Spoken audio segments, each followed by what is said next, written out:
My name is Sylvia Tackett, and if I'm being honest, the story of how everything fell apart didn't start with yelling or accusations or some dramatic blowout.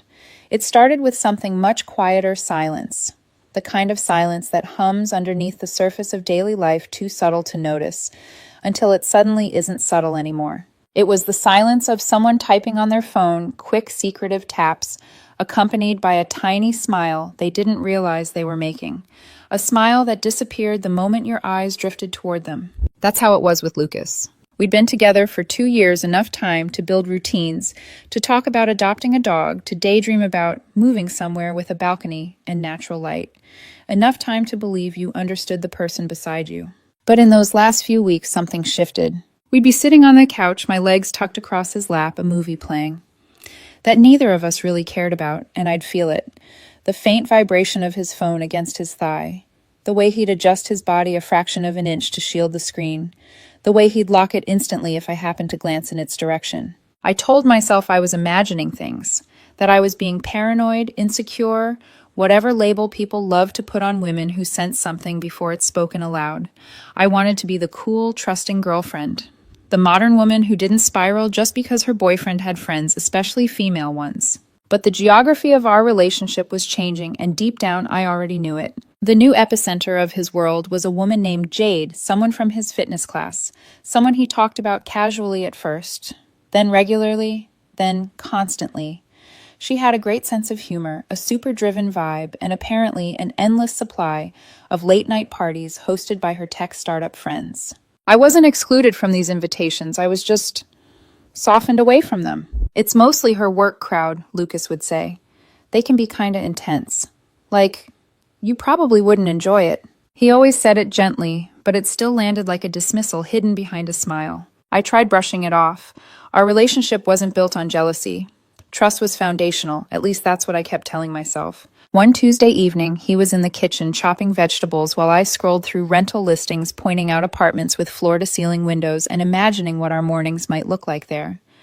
He nodded as though listening, but there was a glaze over his focus, like his thoughts were somewhere else entirely. Then, without looking up, he said, "Oh, Jade's doing something big this Saturday.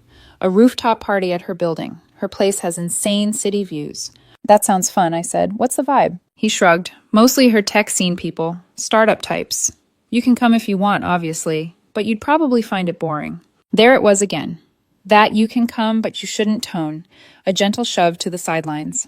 I forced a smile. "I'm not socially inept, Lucas." "I know," he said lightly, still chopping. "It's just a long night. If it goes super late, I might crash there. She's got a guest room, and it's way cheaper than an Uber at 3 a.m. The knife stopped. The kitchen went still. I stared at his back, at Jade's place. "Yeah." He finally glanced over his shoulder, his expression casual. "It's no big deal. Saves time, saves money." A slow, cold knot formed in my stomach. "We've never really talked about sleepovers at another woman's apartment," I said quietly. His shoulders tensed. "Why does it matter? It's just a room, Sylvia. Do you not trust me?" There it was, the nuclear question. The trap disguised as self-righteousness.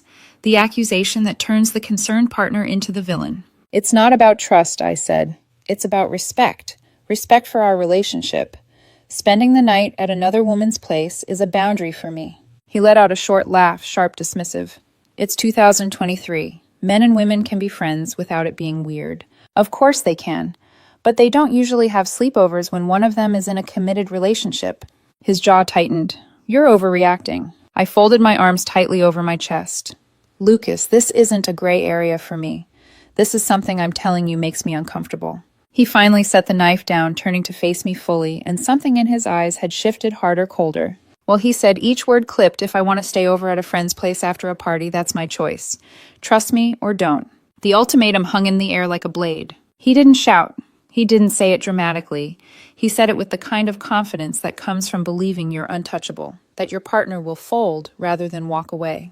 What he didn't know was that I had already begun preparing for the moment he'd force me to choose between my self-respect and his convenience. A clarity settled over me, icy, still absolute. I didn't argue. I didn't try to twist myself into someone more understanding. I didn't plead for him to see the disrespect he was offering me. I simply looked at him and saw a stranger, a man who valued a woman he'd known for a few months over the boundary of the woman he lived with. I nodded once. Not agreement. Understanding. Okay, I said quietly. I understand. The softness of my tone seemed to confuse him. He looked away, assuming he'd won, that I'd swallowed my discomfort and accepted his terms. He had no idea. Later, while he got ready for the party, I sat on the couch and stared at a framed photo of us hiking months earlier. Sunburnt, sweaty, laughing in sunlight. That version of us felt like a memory belonging to someone else. He left with the sound of cologne lingering behind him. His heels clicked down the hall. The apartment door shut. I didn't follow him. I didn't text him. I didn't wait up. I went to bed and slept deeper than I had in weeks. Because the next morning I would be gone. And Lucas had just made that decision for me. When dawn seeped into the apartment the next morning, soft and gray, I woke with a calmness that didn't feel like mine. It felt borrowed from some future version of myself who already knew the ending and was quietly guiding me toward it. Lucas still hadn't come home. Not surprising, not painful, just confirmation. I showered, dried my hair, and walked to the back of my closet. From behind a stack of sweaters, I pulled out a duffel bag I had been packing in tiny increments over the previous 10 days. A few shirts, my passport, my grandmother's necklace, important work documents, a paperback I wasn't ready to part with. Nothing of ours, nothing that screamed we, only pieces of me. I zipped it shut, feeling the finality in the sound. In the living room, I paused and swept my eyes over everything we'd built together, or rather everything I had convinced myself we'd built. The overpriced velvet pillow Lucas insisted would tie the room together. The coffee table book on Scandinavian design we bought on a weekend away. The framed photo of us forever frozen in a happiness that real life had chipped away long before either of us wanted to accept it. At the kitchen counter, I placed my apartment key. My apartment leased in my name before I'd even met him. Next to it, I set a small bouquet of lilies, his favorite flower. A softness, not an invitation. Then I took a notepad and wrote 4 simple words. Not a defense, not a plea, not a final confession of pain. Just the answer to the ultimatum he'd given me. I've chosen don't. Sylvia. I didn't look back as I closed the door. And in that one quiet motion, I closed the chapter we had mistaken for a future. My friend Bella answered her door in pajama shorts, mascara smudged beneath one eye. When she saw my duffel bag, she didn't ask a single question. She just stepped aside, wrapped me in a hug that nearly broke me, and said, "Coffee first, explanations later." Her apartment smelled like vanilla candles and comfort, the exact opposite of the cold neutrality I'd woken up to. While she brewed coffee, I sat on her couch and opened my phone. The lock screen lit my face with that too familiar glow, but this time I wasn't bracing myself for a message from Lucas. There was nothing from him, not yet. I opened my contacts, tapped his name, and pressed block. Then I did the same with his number, then our shared notes app, then the cloud album. One thread at a time, I cut the digital cords he didn't realize I'd already detached from emotionally. Only one channel remained unblocked, the messaging app we use the most. I didn't silence it out of hope. I kept it open out of practicality. A record, a timeline of exactly how things had unfolded. Bella sat beside me with 2 mugs and a familiar softness in her eyes. "You look calm, too calm. Should I be worried?" "No," I said, "I'm just done." And I was. Completely. The first message from Lucas came at 11:42 a.m. A voice note. I didn't open it. Not right away. I spent the day helping Bella reorganize her spice cabinet, anything to keep my hands busy while my mind floated somewhere muted and weightless. That night alone in her dimly lit bathroom with the fan humming loud enough to blur my thoughts, I finally pressed play. His voice was annoyed, groggy, like he'd woken up on a stranger's couch and realized the night before hadn't gone quite as he imagined. "Really, Sylvia? This is ridiculous. You're being dramatic. I slept in Jade's guest room. It was uncomfortable as hell. You're seriously throwing away 2 years over nothing, call me." There was no apology, no awareness, just irritation that I hadn't responded the way he expected. I deleted it without hesitation. Stage 1 dismissal. I knew more were coming. Days passed with a surreal gentleness. I found a rhythm in Bella's apartment, waking early to run with her before work. The physical exhaustion felt like scrubbing the remnants of our relationship from my ribcage. I called my landlord and paid the small fee to remove Lucas from any access to my place. I forwarded his mail. I focused on a work project I'd neglected for too long. Then, 1 week after I left, Bella slid her laptop toward me across her kitchen island. You need to see this." It was a blurry neon-lit rooftop photo posted by someone we barely knew. In the center of the picture, unmistakable even from afar, was Lucas with his arm wrapped around Jade's waist as she leaned into him, laughing like she'd claimed a prize. The caption read, "Celebrating the new pitch with my lucky charm, at Jade Singh, at Lucas Riley." Bella looked at me cautiously. "Are you okay?" I stared at the screen, emotionless. "I'm fine." And I was, because the truth was clear. He had thrown away my boundary for a woman who had already moved on. Not that I needed proof, but seeing it laid out publicly erased any lingering doubt. That same night, another voice note arrived. I didn't wait hours this time. I played it immediately. Lucas sounded frantic, his breathing uneven. "Okay, Sylvia, I'm sorry, all right, I shouldn't have snapped. But you just left. You didn't even fight for us. You blocked me everywhere. You made this bigger than it was. Please, call me back. We can work on this." The tone had shifted. Stage 2 bargaining and blame. He apologized for the wrong thing. He blamed me for the result of his own choices. He minimized the disrespect he couldn't take back. I deleted it. 3 mornings later, I received another voice message, longer this time. I was packing a suitcase. I'd found a sublet by the river that felt like starting over. I listened to this one while folding clothes. His voice was raw, honest in a way panic forces honesty. "You were right. Okay, Jade. Just, she's seeing someone else. I miss you. I miss us. I can't sleep. I keep thinking you're going to walk through the door and you're not there. Please, I'm sorry. I'll do anything. I'll give you everything. I need you. Please, Sylvia." The desperation was louder than his words. But desperation is not love, and regret is not respect. I deleted the message. Stage 3 collapse. His world was unraveling. Mine was being rebuilt. Piece by quiet piece. And for the first time in months, maybe years, I felt something close to peace. The final voice note didn't arrive for almost 2 weeks. By then, I was living in my new studio, just a clean, sunlit space with white walls, one window overlooking the river, and the quiet satisfaction of knowing every object inside belonged to me and only me. No shared compromises, no silent negotiations, no second-guessing my own instincts to keep someone else comfortable. Peace had a sound I'd never heard before. The hum of the refrigerator, the faint traffic outside, and my own breathing steadying itself after months of tension I hadn't realized I was holding. I spent my evenings putting together furniture I'd bought secondhand. A bookshelf, a small dining table, a nightstand. Each screw tightened felt like stitching a tear closed. Each piece of wood sliding into place felt like reclaiming something I'd forgotten I was allowed to have myself. It was on one of those nights long after sunset when I'd just finished sanding the rough edge of a wooden shelf that I saw the notification. A single red dot on the messaging app I no longer opened, glowing at the corner of the screen like a pulse. I almost ignored it. Almost. But some part of me, the part that wanted closure without hoping for it, forced my thumb to unlock the phone and press play. At first there was nothing, just the faint rustle of fabric, a shaky inhale. Then Lucas's voice emerged, hollow and paper-thin. "Please, come home." A long, empty pause followed, suspended in static. "I don't know who I am without you here," he whispered. "I'm so sorry. I'm so lost. Please." It didn't sound like him. It didn't even sound like a man trying to get his girlfriend back. It sounded like someone who had finally understood that the world he'd been balancing on, one built on entitlement, assumption, and casual disrespect, was collapsing beneath him inch by inch. I listened until the very end. Then I set the phone down on the new bookshelf, walked to the window, and stared out at the river. The city lights shimmered off the water, splitting into tiny fragments like thoughts I no longer needed to hold. I wasn't angry. I wasn't triumphant. I wasn't heartbroken. I felt nothing. And that nothing was the most liberating feeling I'd ever known. 5 minutes later, I walked back to the phone, picked it up, and deleted the message. The 4 stages were complete. Dismissal, bargaining, collapse, emptiness.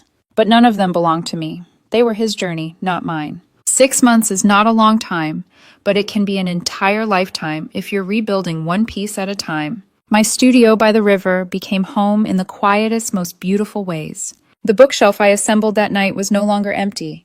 I filled it with dog-eared novels, cookbooks I never had space for before, and even a couple of ridiculous romance paperbacks I'd always wanted to read, but once felt embarrassed to buy. My mornings began with a run along the riverbank. My evenings often ended with a cup of tea, barely touched, because I'd fallen asleep reading on the couch. I reconnected with friends, real ones, the ones Lucas always called too boring or too clingy, or not your vibe anymore. We started a weekly dinner night. Laughter returned to my life, not the careful, self-conscious laughter I used to give when Lucas's new friends made jokes I didn't understand, but genuine laughter, the kind that shakes your shoulders and makes you wipe tears from your eyes. At work, I earned the promotion I'd once told Lucas I was excited about, only to watch him shrug and call it a lot of responsibility. My boss congratulated me with a handshake and a smile. "I knew you'd get here," she said. "You just had to stop shrinking."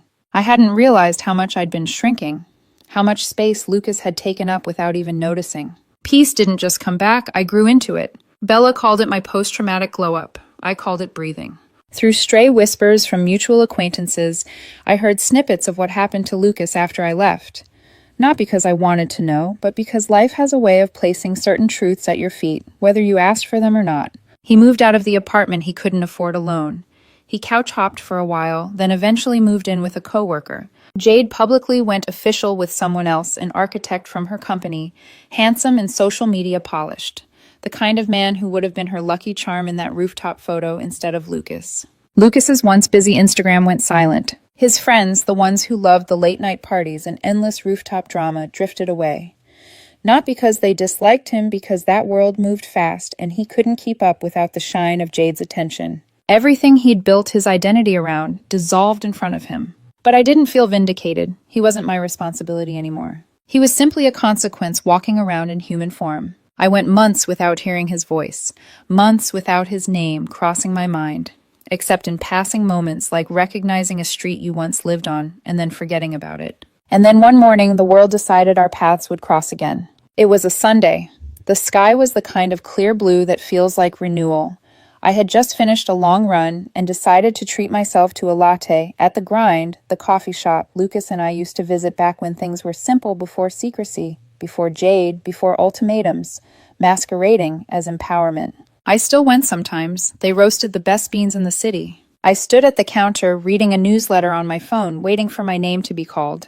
Then a voice broke through the ambient chatter. "Sylvia." The sound was thin, careful, almost disbelieving. I didn't tense. I didn't freeze. I didn't feel the electric jolt that heartbreak usually reserves for first encounters. I just turned. And there he was. Lucas. Only less. His face looked drawn, his shoulders hunched as if the world had grown heavier in my absence. He was dressed neatly. Almost too neatly, like he'd rehearsed this moment, and still wasn't sure if he was dressed for a reunion or a confession. His eyes searched mine, desperate for familiarity, for softness, for anything that might hint I still carried even a fragment of the woman who once loved him. "Hi, Lucas," I said. My voice was calm, neutral, friendly even, but empty in exactly the way he never expected. He flinched, because he felt the emptiness before he understood it, and he knew instantly that whatever power he once held was gone, evaporated with the life I'd rebuilt without him. For a long moment, Lucas just stood there holding a wooden stir stick like he'd forgotten what it was for. His eyes flicked over my face, searching for cracks, nostalgia, longing, anger, anything he could work with. He found nothing. "Wow, you look good," he finally said, voice trembling with a strained attempt at casual. "Really good." "Thank you," I replied simply, as if he'd complimented my shoes, as if he were a coworker making small talk, not the man who once occupied half my life. He swallowed, visibly unnerved. "So how have you been?" he asked. "I'm well," I said. "How about you?" He opened his mouth, closed it, then let out a shaky laugh. Yeah, I'm okay. Just, trying to figure things out." I nodded politely, the same way I would if a stranger in line told me about their day. His composure faltered. "Sylvia," he breathed, taking a half step closer. "Please, can we talk? Really talk? I know you got my messages. All of them." My latte was ready. I picked it up, thanked the barista, took a slow sip, and turned back toward him without urgency, giving him nothing to latch onto. "I heard them," I said. He winced. The gentleness in my voice hurt him more than anger would have. "I've been in therapy," he said quickly, almost tripping over the words. "I'm working on myself. I know I messed up. I know I didn't respect your boundaries. I know Jade was a problem. I need you to know I understand that now." There was a frantic hope flickering behind his eyes, a belief that insight was enough, that acknowledgement could rewind time. I didn't respond immediately. I let silence rise between us, natural and unforced. When I finally spoke, my tone remained polite, warm enough to be human, but distant enough to be unbreakable. "I'm glad you're working on yourself." His entire face fell. The sentence was too neutral, too finished. "That's it," he whispered. "You're glad." What else would you like me to say? His jaw tightened. I don't know, maybe something like you still care, that you understand things were complicated, that we were good once. I didn't flinch. We were good once. He blinked, hope flickering, until I continued. But that doesn't mean we belong anywhere near each other now. The line hit him square in the chest. I saw it. His shoulders dropped. His breath dragged. His hand tightened around the stir stick until it snapped in half. He tried again, desperation bleeding through the seams. You just left Sylvia. You didn't even let me explain. You didn't fight for us. You didn't give me a chance to fix things. There it was. The same argument from his earlier voice notes. You didn't fight for me. I took another sip of my latte and set it down on the counter beside me. My posture relaxed, my voice calm, steady, in a way it never was when I lived with him. You gave me a choice, I said. Your exact words were, trust me or don't. His mouth opened, but I lifted a hand gently, not to silence him, but to hold the truth steady between us. You framed my feelings as insecurity. You dismissed my boundaries as overreaction. You told me your convenience mattered more than my comfort. And then you asked me to choose. I let out a breath, not shaky, not emotional, just real. So I chose. He shook his head, eyes shining now, anger and grief swirling like a storm trying to form. That's not fair, he whispered. That's not Sylvia. You're acting like you never loved me. I looked at him fully, then really looked at him and spoke without cruelty, only clarity. That person you're talking about, the woman who loved you, who overlooked things, who justified things, who tried to convince herself she was imagining the shift in your attention, she's gone. His face crumpled. You dismissed her, I continued softly. You told her that her discomfort was the problem. You told her a boundary was a weakness. And when she finally saw that really saw it, she stopped being the woman who needed your validation to feel sane. He was breathing hard now, like the truth was pushing the air from his lungs. I'm not angry with you, I said. I'm not here to punish you. I don't even resent you. But you don't get access to who I am now. You don't get to come back because your world fell apart. Mine didn't. His voice broke. I miss you. I know, I said gently. But missing me doesn't mean you're meant to have me. A tear slipped down his cheek. He wiped it quickly, ashamed. Jade meant nothing, he whispered. I know, I said. That's part of why I left. He froze, confused. I continued. It wasn't about Jade. Not really. It was about how little I meant in comparison to your ego. I wasn't leaving because you were cheating.